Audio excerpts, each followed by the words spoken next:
A Thief in the Craft Shop, Chapter 6. At first the sign over Ralph's cage was the cause of argument. "But Aunt Jill, how come Garf is the one who gets to feed the mouse?" the campers asked. "I want to feed the mouse too. Why can't I feed the mouse?" "It isn't fair. Nobody else has a mouse." Aunt Jill always gave the same answer. Garf gets to feed the mouse because the mouse is his. He caught it in a butterfly net. The policy inspired some of the campers to go mouse hunting. Big game hunting, they called it, with butterfly nets. But when no mice were caught, enthusiasm waned, and the campers gradually lost interest. Catsko followed someone into the craft shop whenever he could, and whenever he succeeded, Aunt Jill said, someone had better put the cat out. Usually Lana was the one who picked up Catsko and held him with his face over her shoulder as if he were a baby. "Poor baby," she crooned, patting Catsko on the back as if she were burping an infant. Ralph found the smug look on Catsko's face most annoying. Garf was happy, but Ralph was not. The boy showed no sign of running away, and now that he abided by the rules, the two were never alone. The bars of Ralph's cage enclosed a very small area, and no matter how fast he ran on his wheel, he remained in the same place. He began to sit motionless for long periods of time while he thought more and more about the freedom he had enjoyed back at the Mountain View Inn. He missed those long corridors and his exciting expeditions in search of food. What he had once called crumb scrounging now seemed a test of courage. He even came to admit that he missed his little brothers and sisters and cousins. They were nuisances, but they were livelier than a grumpy hamster. Perhaps he wouldn't mind giving up some of the little mice, boy mice, of course, short rides on his motorcycle after all. Most of all, Ralph missed the motorcycle. He clutched the wires of his cage and, recalling the nights he had sped through the corridors of the old hotel while guests snored behind closed doors, tried to pretend they were the grips on his handlebars. P-p-p-p-pum, p-p-p-p-pum. It was no use. The wires remained where they were. The bars of a small prison, higher than not as long as an economy-size Kleenex box. Ralph grew listless. So great was his homesickness that that choice tidbits from the dining hall tempted him less and less. He sometimes skipped meals, preferring instead to curl up in a corner under some shredded paper, where he dozed, dreaming of dark nights, smooth floors, and speed. "Cheer up," said Chum. "You'll get used to a cage." Ralph did not answer. He wanted to be alone with his thoughts. Garf, on the other hand, no longer wanted to be alone. He came into the craft shop to tend to Ralph while other campers were present, and soon he became interested in the tools in the shop and finally went to work with some other boys building wooden boats to float in the irrigation ditch. One long morning, Ralph passed the time by watching a girl named Karen. Karen was one of the older campers, a girl 12 or 13 years old with long blonde hair, which that morning was wet. All the older girls washed their hair several times a week. Karen was making an old plastic beach bottle into a piggy bank. She turned it on its side so the handle was on the top, glued the corks in place for legs, cut a slit under the handle, and painted eyes above the spout, which was now the piggy bank's snout. Ralph noticed that Karen paused from time to time to scratch her left arm. Finally, Karen set her paintbrush across the top of the paintbrush and paint jar and removed her wristwatch which she laid on the shelf beside Ralph's cage. He could hear it tick. She scratched the spot where the watch had been, returned to her painting, and then stopped to scratch again. "Karen, let me see your arm," said Aunt Jill, who was showing a boy how to lace together a wallet. "Why, it looks to me as if you have poison oak. You had better go see the nurse about it. And be careful not to scratch it." "But Aunt Jill, it feels so good to scratch," said Karen, tossing back her hair. "I know, but scratching only spreads the poison oak and makes it worse," said Aunt Jill. "Now run along and see the nurse. I'll wash out your paintbrush for you. It's almost time for the dinner bell." When the bell rang for the noon meal and the craft shop was empty, Ralph felt his fur rising along his spine. Sure enough, just as he expected, there was the curious paw of Catsko exploring the hole in the screen door. Then the pink nose appeared. Catsko must have pushed hard because the rusty screens gave way and the rest of his head appeared. Catsko did not stop there. He pushed and wiggled until he got one shoulder and then the other through the hole. Then came Catsko's front feet, followed by the rest of the beast. Catsko was in the craft shop. Where was Sam? Ralph scuttled to the far corner of his cage where he turned his back to the world and tried to make himself invisible.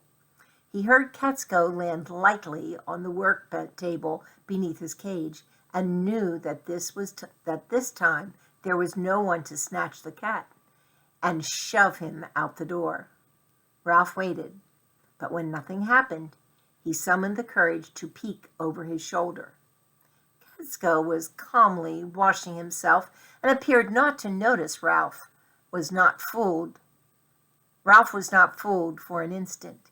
He knew Catsko was aware of every move he made. "Drat that cat," he thought bitterly, as his heart beat faster than the tick of the watch on the shelf beside his cage. Catsko licked his right paw over and over with great care and began to wash his right ear. "That's right," thought Ralph. "Take your time." He was worn out from bracing himself for the pounce that did not come. A real war of nerves, he thought, just what that cat wants. He's got me where he wants me, and he knows it. Catsko groomed his left paw, currying his fur neatly in the direction of his toes. He used his teeth to pull bits of dried mud from between the paw pads and then began to scrub his left ear. "Well, come on," thought Ralph. "Get it over. You don't have to be so neat." He would just as soon be knocked off his shelf by the cat with dirty ears as a cat with clean ears. Catsko finished watching, looking at Ralph, and glanced away. Ralph, who was familiar with that maneuver, thought, "Here it comes." But this time Ralph was mistaken. Catsko's attention had been caught by the leather strap of the wristwatch hanging over the edge of the shelf. He tapped it with his curious paw and watched it swing back and forth. Ralph's blood chilled as claws appeared from the exploring paw that batted the strap once more. Then the claws hooked the watch strap and dragged the watch down to the work table. "Why, that stupid cat actually thinks the watch band is a tail," thought Ralph in astonishment. Catsko sat very still, listening to the watch tick. He batted it experimentally with his paw, but when the watch lay as still as a terrified mouse. While Ralph watched in fascination, Catsko picked up the watch in his mouth and, with the strap hanging down like a tail, leaped from the table to the floor where he dropped the watch, batted it about, picked it up again, and slipped out through his hole in the screen door. Ralph ventured out of his corner and with shaking paws clung to the wires of his cage to see what happened next. Catsko played with the watch a while on the bamboo leaves, and when the cook with a pan of scraps in hand opened the kitchen door, the greedy animal dropped the watch and ran off to be fed. The watch slid on a smooth bamboo husk until it came to rest, hidden from sight, under some leaves. "Talk about close calls," said Chum. "Stupid cat," said Ralph in a weak voice. Ralph was dazed by the whole experience, and he noticed Garf leave the dining hall when the campers began to sing one of their favorite songs. "Up in the air, Junior Birdman. Up in the air and upside down. Up in the air, Junior Birdman. Keep your noses off the ground." "Come into the craft shop," Ralph pleaded silently. True to his promise to Aunt Jill, the boy did not enter the craft shop, but sat alone with his thoughts twirling idly in a tire suspended from one of the trees and singing his private tune. "When you hear the doorbell ringing, when you see the badge of tin, you'll know the Junior Birdmen have turned their box tops in. Birdmen!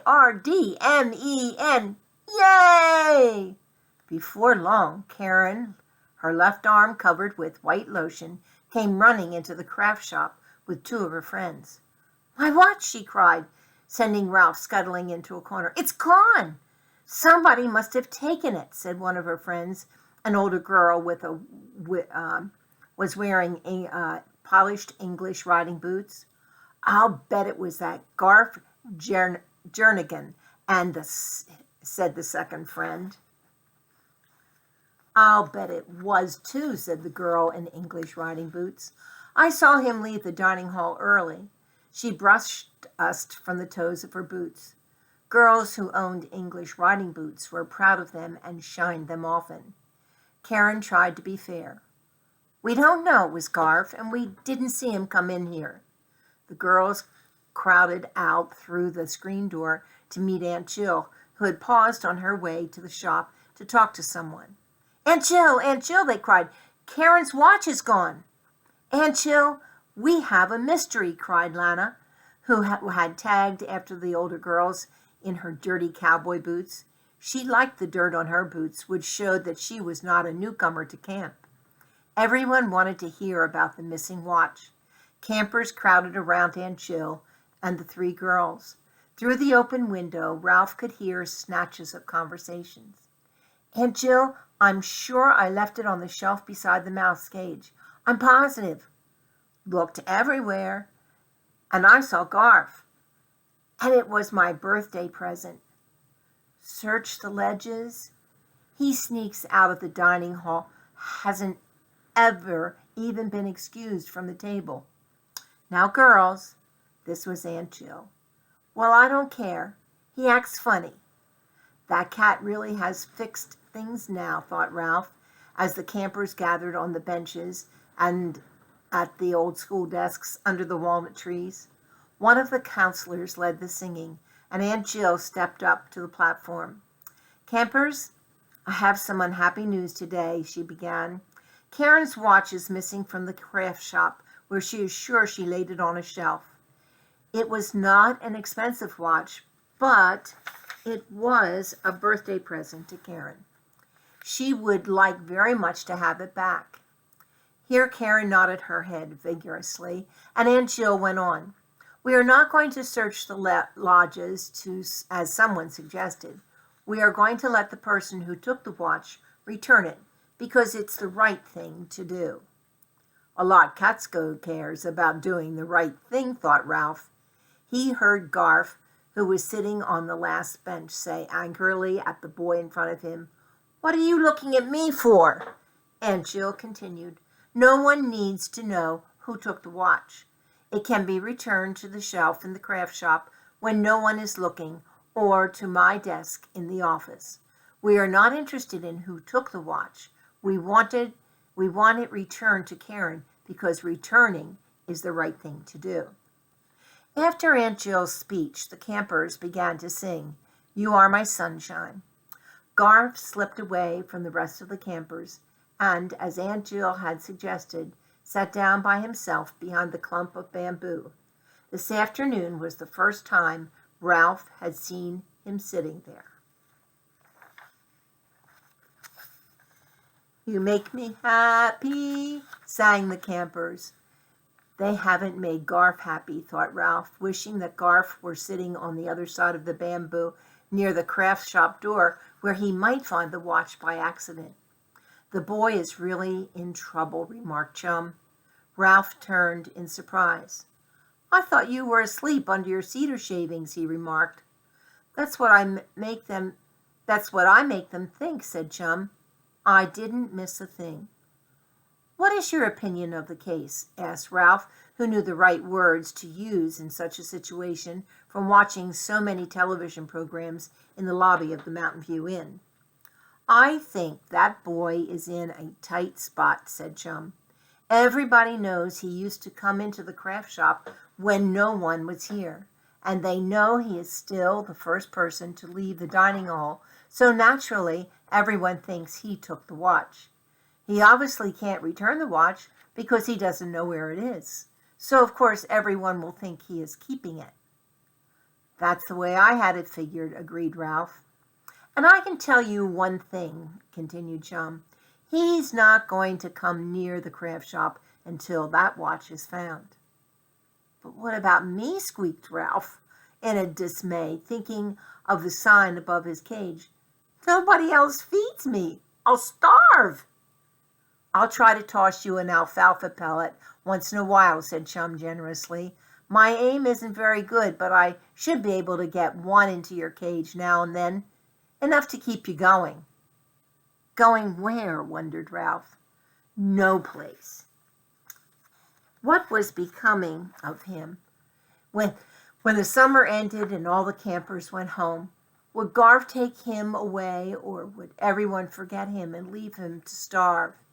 He did not want to spend the rest of his life in a cage, and he certainly did not want to be kept alive on a few cast-off alfalfa pellets, only to starve at the end of the summer.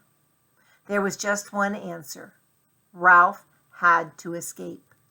The campers finished a rousing chorus of "You Are My Sunshine" when Ralph's sharp ears caught a sound that had him on his feet in an instant. P-p-p-p-p. It was the sound a boy uses to make a toy motorcycle go.